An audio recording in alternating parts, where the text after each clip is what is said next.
Am I attacking the church? You better believe it.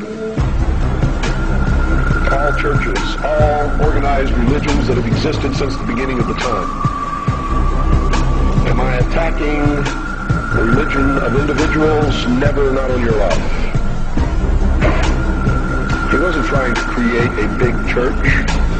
He knew what happened to those things.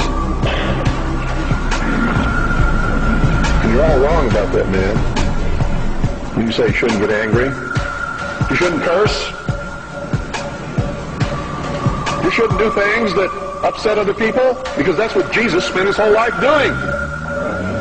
He threw the money changers out of the temple. Don't you think that made some people angry?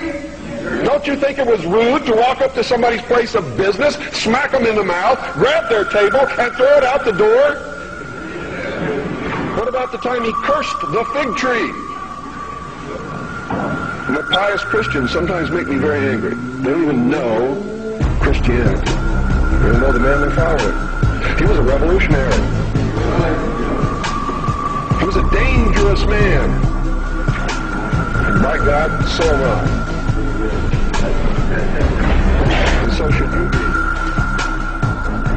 You're operating from a place of ignorance. And until you change that, you're going to be bumbling around, bumping into each other, saying and doing the wrong things, not understanding the nature of your enemy. And if you don't understand the nature of your enemy and the weapons they use, you cannot fight that enemy. You can't fight the battle. You shouldn't even be on the battlefield. That's why you're losing the war. And don't tell me you're not, because I'm in a place of great knowledge about who's winning and who's losing this war. And I can assure you, you're losing the war. Doesn't mean it can't be turned around. But it'll never be turned around until you learn what you need to know. You don't even recognize half the weapons that they use against you. And some of them seem so insignificant that you don't even try.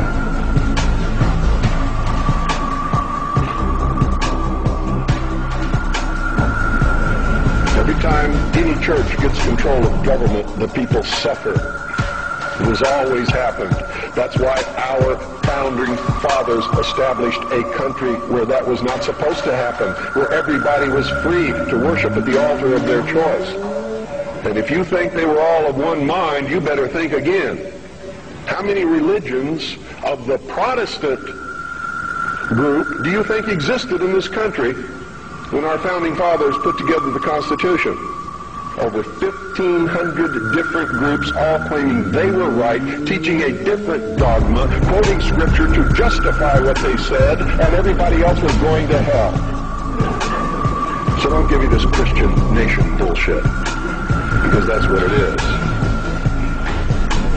This nation reflected Christian values because the people who made up the government in the early days were Christian.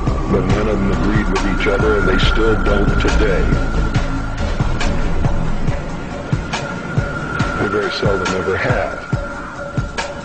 What do you mean by Christian? Seventh-day Adventist? Branch Davidian?